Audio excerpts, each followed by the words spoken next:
šauliam buvo skirtas ypatingas dėmesys ir vienintelis variantas, kada buvo taikomas žodis fašistas, tai buvo taikoma tik tai šauliams. Ir fašistai šaulys tai buvo, galima sakyti, didžiausias keiksmažodis tuometinės sovietinės žvalgybos dokumentuose. Todėl ir buvo numatyti tokie planai panaikinti Šaulių sąjungą, fiziškai sunaikinti nuo mažiausio iki didžiausio, nuo pirmo iki paskutinių. Ir kada kalbam apie 89 metus, apie Šaulių sąjungos atkūrimą, tai tiem žmonėm atkūrintiem tokia organizacija grėsė toks pavojus, kurį sunku suvokti netgi palyginus su visais kitais, tuo metu žaliaraiščiais, sąjūdžio aktyvistais. Šaulių sąjungos atkūrimas tai buvo tuo metu didžiausias antausis sovietiniai valdžiai.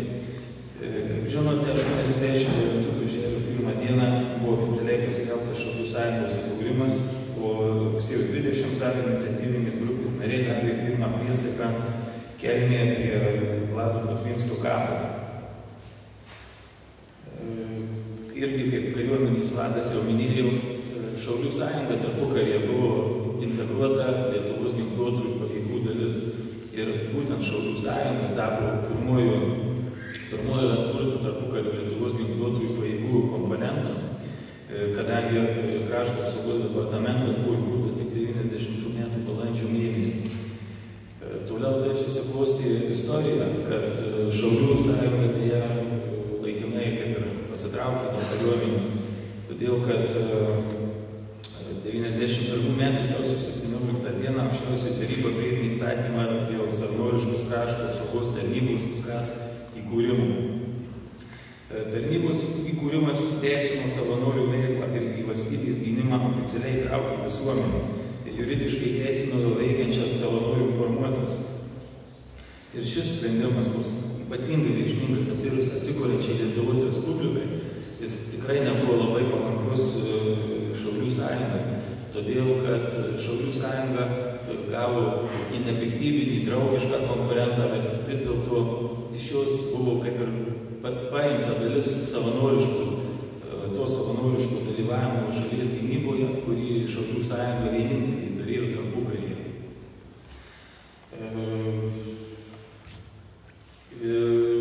Netrukus prasidėjo toks ne pats geriausias Šaulių sąjungos etapas. Lietuvos Respublika, gavusi nepriklausomybę, išgyveno ne pačius geriausius savo metus, sunku perjungti šalies ūkį iš tos sovietinės planinės ekonomikos, atstatyti ūkį ir atsimenamais ir vėluojančius atlyginimus ir uždarinėjamas gamyklas ir piniginis klausimas, finansavimo klausimas buvo labai svarbus. Šaulių sąjungai su šiuo sunkiu iššūkiu tikrai padėjo susidoroti išeivijos šauliai, paremdami tiek materialiai, tiek dvasiškai. Bet tuo metu kilo tas klausimas, savanoriška krašto apsaugos tarnyba, jie kaip ir tą karinį pradą daugiau išlaikė, Šaulių sąjunga daugiau išlaikė visuomeninį pradą. Labai daug buvo skaityti, lėpiau susipažinti su archyvu prieš pranešimą, labai daug susipažinti su išeivijos Šaulių laiškais, su jų nuomonė, su jų pageidavimu, kiek galima greičiau stipriau ginkluoti Šaulių sąjungą, padarant ją tam tikrą karinę jėgą.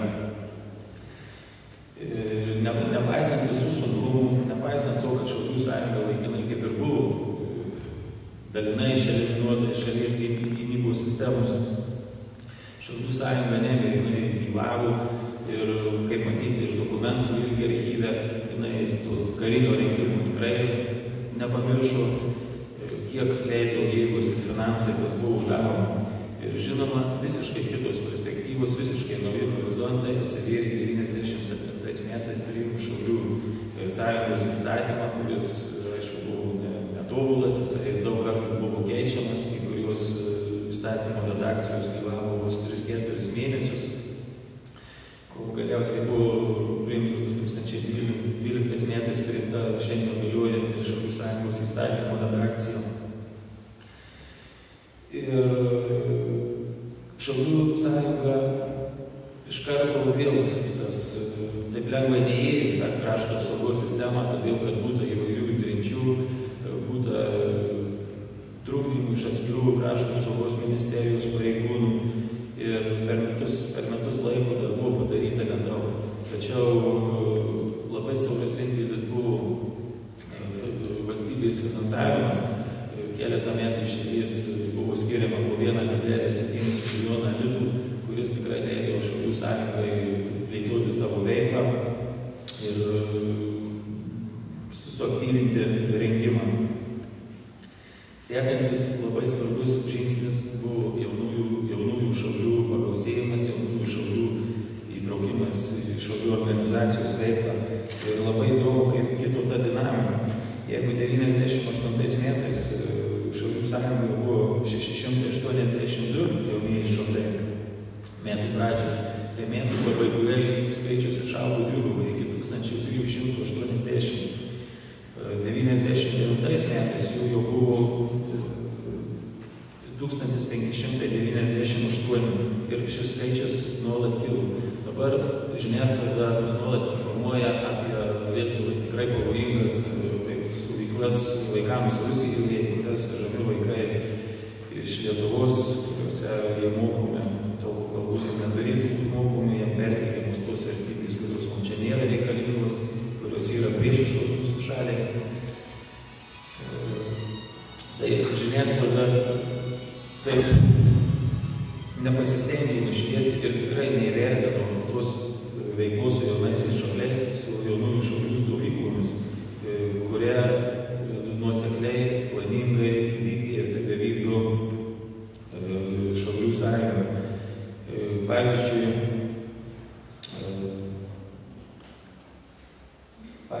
2001 metais pagal programą stovykla 2001 dalyvavo 4216 vaikų, o 2002 metais jau dalyvavo 5211 vaikų ir daugiau kaip 2/3 šių vaikų sudarė jaunieji šauliai, kartu įtraukiant iš stovyklas vaikus iš socialiai remtinų šeimų, iš rizikos faktorių šeimų, iš globos namų.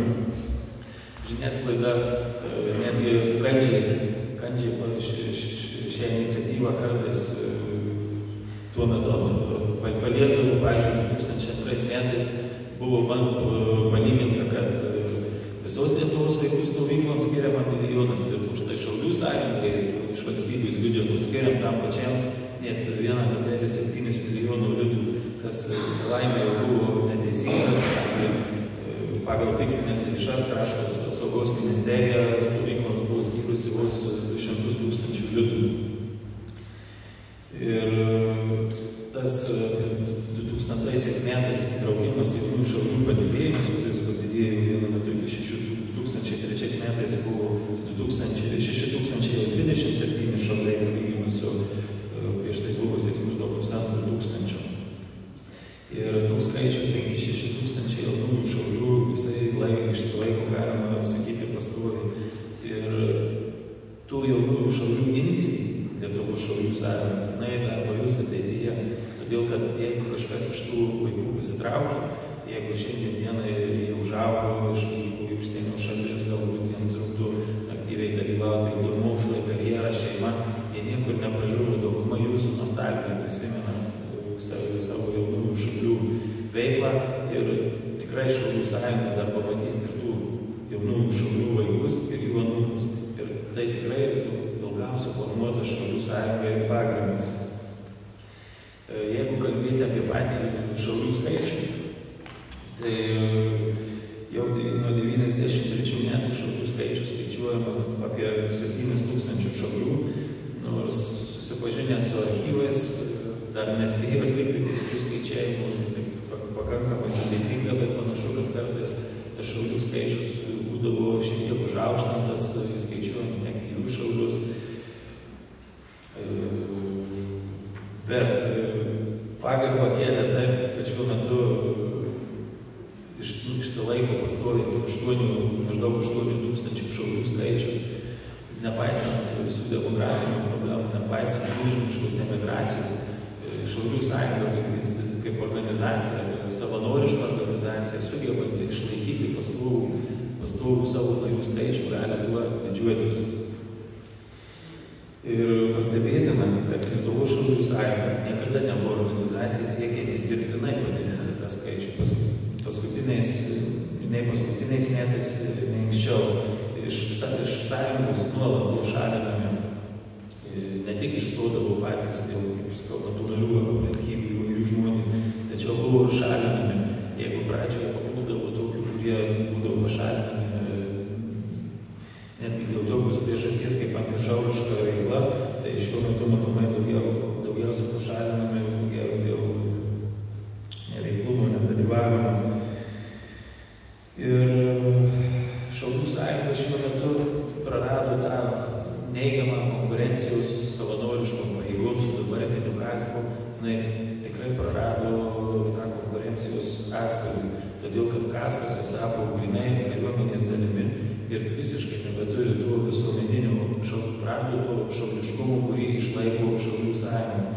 Ir 98 metais buvęs šaulių sąjungos vadas Jonas Gečas 98 metais, kalbėdamas apie šaulių sąjungos perspektyvas ir matydamas tikrai gražią jų ateitį, jeigu užsiminė, kad ateityje įmanomas šių organizacijų galbūt įmanomas susijungimas, tai manau, kad drąsiai galima sakyti, kad toks susijungimas neįmanomas, nes kaspas niekada neturės tos laisvės, kurie turi šaulių sąjunga kaip visuomeninė sugarinta organizacija, išlaikydama tą savivaldą, kokią jai numato įstatymas ir kokią jinai turi.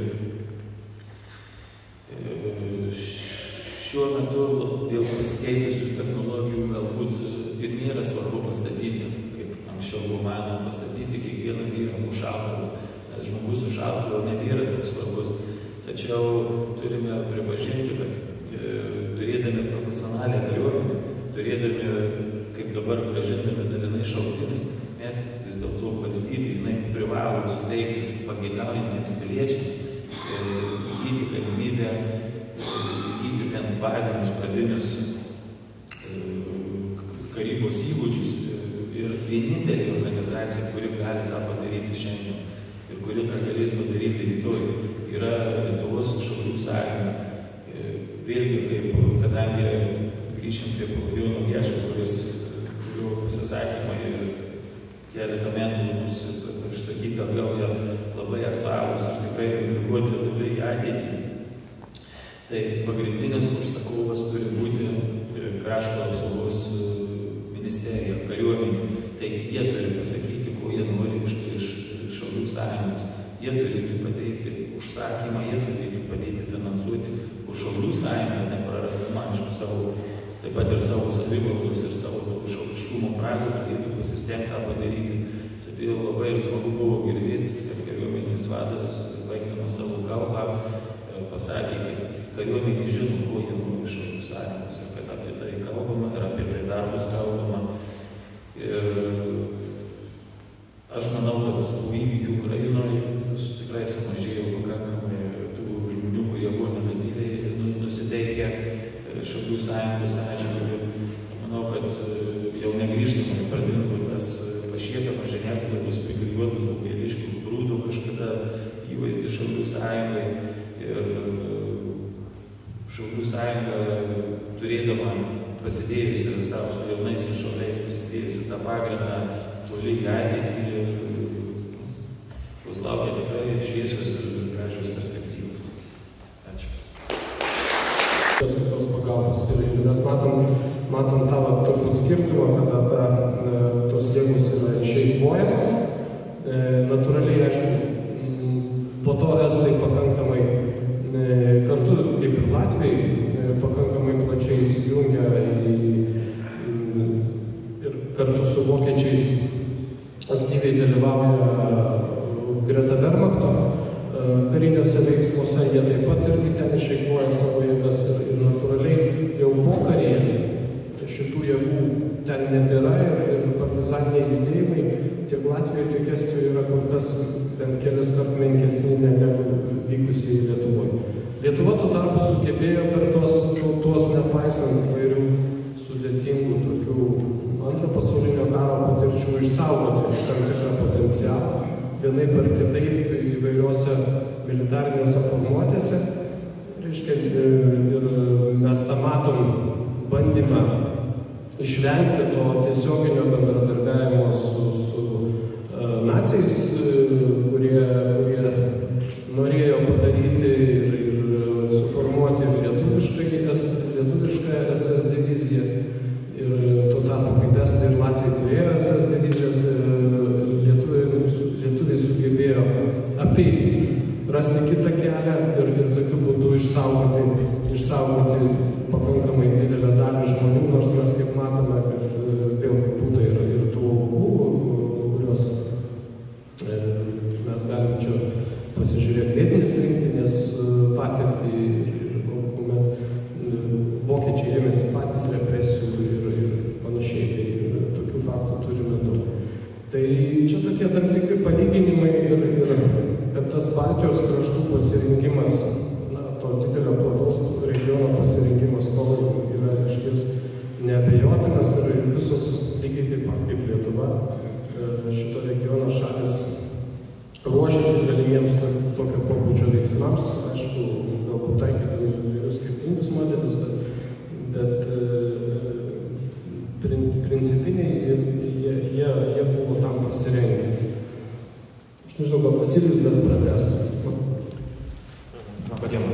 Iš tikrųjų, gali turbūt kilti klausimas, kodėl mes čia apie tai šnekame, nes tarsi renginys vadinasi knygų pristatymas, o šnekame daugiausia ne apie tarpukarį, kuriam yra skirtos tos knygos abidvi, bet kalbame daugiausia apie karo laikotarpį ir pokarinius metus. Tai aš manau, kad dalykas iš tikrųjų, kuris vienyje apie abiejų šitų knygų pasirodymą, yra siekis rasti atsakymus į klausimus, kodėl, pavyzdžiui, 40 metais nebuvo iššautas ne vienas šūvis, iš kur atsiranda, reiškia, toksai dalykas kaip partizaninis pasipriešinimas Lietuvoje po antrojo pasaulinio karo.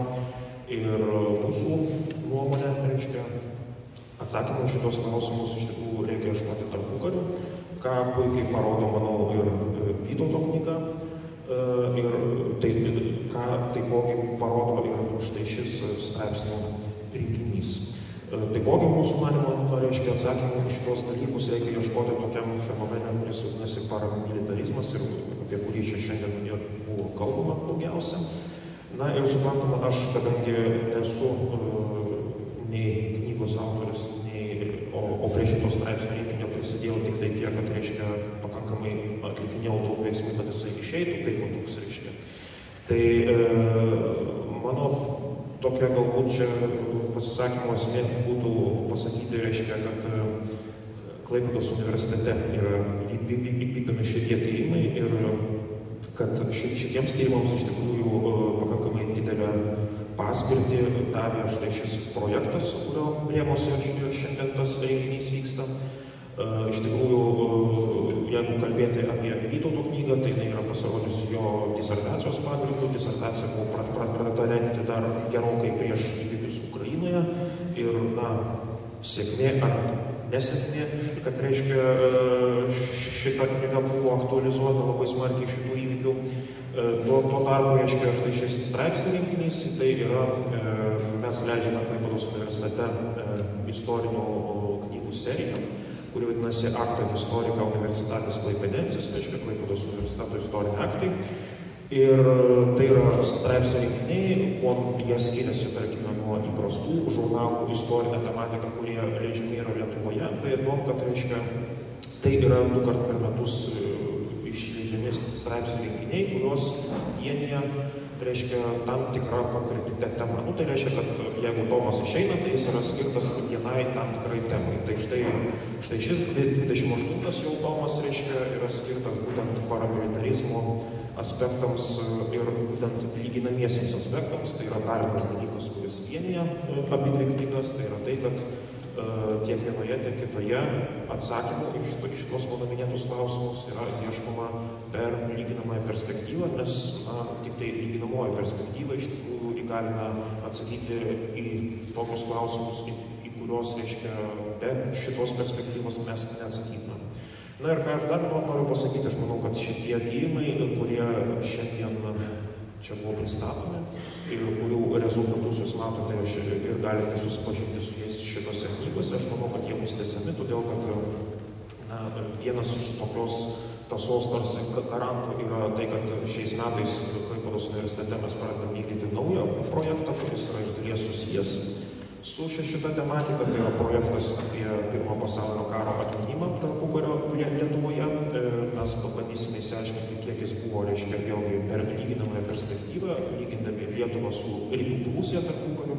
Mes pabandysime atsakyti į klausimus, reiškia, kiek čia apskritai buvo to Pirmo pasaulinio karo atminimo, koks jis buvo, reiškia, ir kaip jisai buvo susijęs, kad ir su tokiamis organizacijomis, kaip, pavyzdžiui, Lietuvos šaulių sąjunga, taipogi ir taip toliau. Tai, Jonai, gal tada perinam prie... Su jį aš dar porą turėsiu pranešimų ir kad jis pasiruoštų apie tą visgi Klaipėdos išvadavimo atvejį, kur šauliai tikrai padarė dėl įnašą ir klaipėdiečiai, kurie čia rengia šitą visą ciklą. Klaipėdos universitetas tai tikrai galite išnagrinėję, tai trumpą dar gal apibraižą padarytumėt apie šaulių įnašą į Klaipėdos išvadavimą, už tai, kad Klaipėda prie Lietuvos prijungti. O dabar noriu pagarsinti, kad ateis tu žmogus ir mes gal baigę tą leidus vadovui profesoriui Jonui Vaičenoniui išeisime lauke prie durų sustos automobilis džipas, kuris yra paruoštas Lietuvos dovana, išvažiuoja tiesiai į Ukrainą. Tai po to išeisim ar palaimint, ar pažiūrėti realių įnašų, kokie vyksta Ukrainai, ginant Europos sienas. Ir antras dalykas šią temą, šiandien 16 val. Vilniuje signatarų namuose yra pristatoma profesoriaus Vytauto Landsbergio knyga Ukrainos Golgota 2013-2014 metai apie tą pačią Ukrainos kovą dėl Europos. Tai dvi mintys dėl Ukrainos, o dabar gal Vytautas apie Klaipėdą ir Šaulius. Taip, apie Klaipėdą ir Šaulius.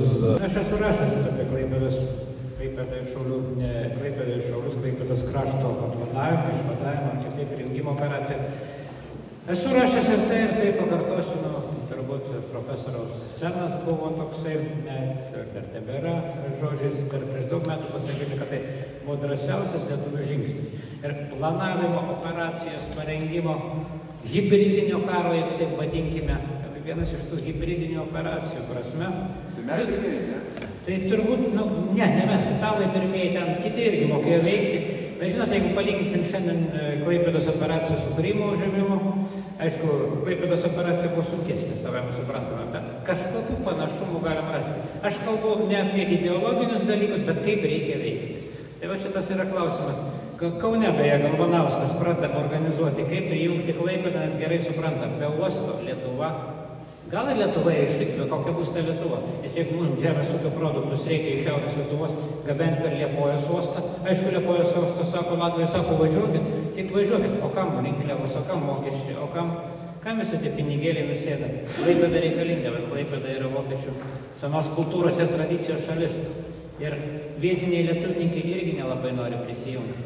Nuvažiuoja Budrys Polovinskas, dar viena didžiulė garsi figūra, tai nėra apie jį neparašyta nieko, jis kas turi žvalgybininkas ir Klaipėdos krašto gubernatorius, šito vėliau buvęs konsulų Karaliaučiuje ir Niujorke.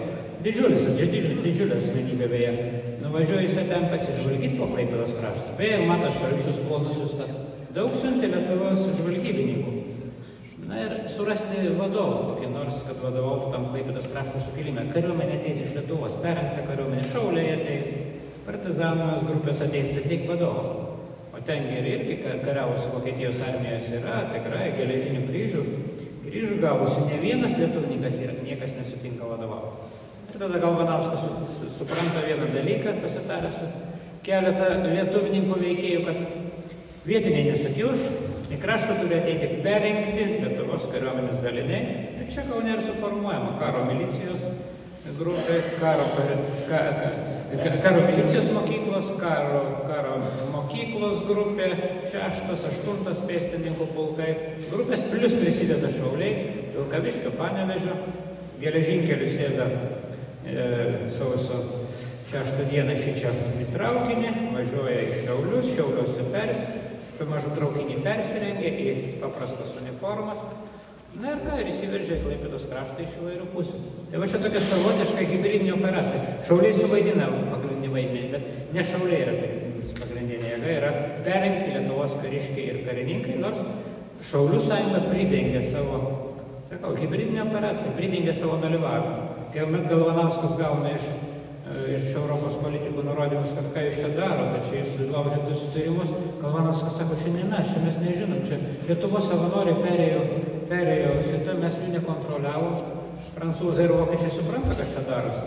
Sako, gal jūs ir per daug kariškai išvaizdą, sako, ir ginklai pas jūs vienodi, ir vokiškai nemoka. Bet esmė yra tame, Klaipėda atiteko Lietuvai. Šaulių sąjungos rolė buvo, nebuvo jinai dominuojanti, bet manau buvo svarbi, tikrai svarbi, paskui reikėjo grupės keisti. Svarbiausia operacija sėkmingai ir atrodo, tik dėl to mes turim Klaipėdą. Nes aš baigdamas pasakysiu vieną dalyką. Vat, kas būtų, jeigu 40 metais Stalinas užimtų tą teritoriją, o jinai būtų buvusi vokiška? Tai kažin ar Lietuvai atiduotų? Pasakytų Kaliningrado kraštą ir sakytų. Nuo 23 metų žygis, tas nuo 23 iki 39 Klaipėda priklausė Lietuvai. Vat tas galbūt ir padarė. Tai vat dar vienas įrodymas, kaip reikia kartais sėkmingai suveikti. Politikas Galvanauskas, Šaulių sąjungos vadovai, Polovinskas Budrys, ar ne, žvalgybininkas, kariuomenės vadas ir padarė aukšto lygio operaciją. Be jos Klaipėdos turbūt nebūtų. Mano nuomonė turbūt tokia. Nes jeigu nedarys, tai nieko ir nebus. Jeigu būtų laukia, ką Paryžių nuspręs. Ar lėkštutės neatneštų? Nu, neatneštų. Žinoma, sakau, sulyginimas su Krymu nelabai geras, bet čia taktiniai dalykai. Nu ką, visos šalis Europoje tada veikia. Bet atrodo, lietuviai dalyvavo hibridiniam kare. Tikrai dalyvavo. Kada mes šito? Tai dabar ir aš dar pasakymas pasakysiu po profesorius.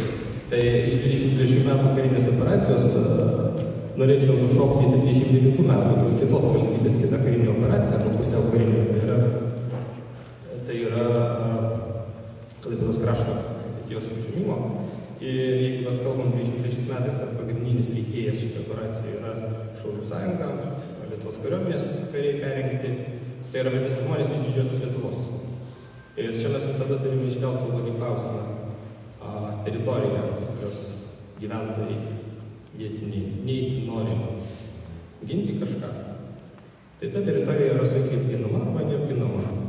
Tai kadangi 39 metais vietinių, kurie būtų, sakykime, neatvykę per tą 16 metų, būtų vietiniai, procentas buvo labai nedidelis, nes buvo labai lietuviškos orientacijos. Čia mes turime jau kitą variantą, kad tuo metu nebuvo atsiųsti tie šauliai, nei perrinkti, kad jie tą kraštą apgintų ir jisai buvo prarastas. Tai čia mums yra, manau, didžiausias moralas, didžiausia pamoka tos tarpukario Klaipėdos krašto dviejų operacijų šiai dienai, kurią mes turėtume išmokti ir savo pasakyti atsakymą. Kad šiandieną yra Europoje regionų, kurių tautinės sudėtis, sakykime, arba gyventojų nuostatos požiūriai nebūtinai sutampa su dominuojančiu valstybėje požiūriu ir čia yra didžioji problema, iššūkis, kurio tikriausiai mes nelabai žinome kelią, kaip atrasti sprendimą. Tai gal dabar norėtume leisti publikai užduoti klausimus. Ar yra klausimų? Prašom. Daug medžiagos ir mažai kalbama apie ruošiamą antrą sukilimą, kurį norėjo įvykdyti du Šaulių sąjungos veikėjai, tai profesorius Krėvėjo Matas Šalčius, atkovoti Vilniaus kraštą. Medžiagos yra, bet mažai labai rašoma apie tai. Ne, tai čia buvo tokias idėjas, žinote, bet manau, kad jis buvo nelabai realios. Žinot, po Klaipėdos krašto sukilimo kilo tokia didžiulė euforija. Iš tiesų, Lietuva pirmą kartą savo pajėgomis, realiai savo pajėgomis, nes ten kova su bermontininkais, tai jeigu vokiečiai, pati valdžia nebūtų prilaikusi ir Antantę, tai ten sudėtinga būtų. O čia savo jėgomis užėmė Klaipėdos kraštą ir dabar kilo daug euforija. Dabar į Vilnių. Dabar mes atkovosim Vilnių. Žinote, tai yra toksai Šaulių sąjunga, beje, yra sukūrusi filmą, galbūt jūs jį turite, Klaipėdos užėmimas. Toks įdomus filmas, apmokėjo Amerikos lietuviai, jisai yra. Ir ten yra Klaipėdos vaizdai ir finaliniuose kadruose Klaipėdos vaizdai virsta Vilniaus vaizdais. Nu, toksai idėja, kad dabar paėmėm Klaipėdą ir Vilnių. Jo Šaulių sąjungos iš tiesų buvo ir suvažiavimas 24 metais kilo, dabar jau dėsim galbūt. Bet nemanau, kad tai buvo realu. Palyginus karinius pajėgumus Lenkijos ir Lietuvos. Čia aš manau biškį šiek tiek.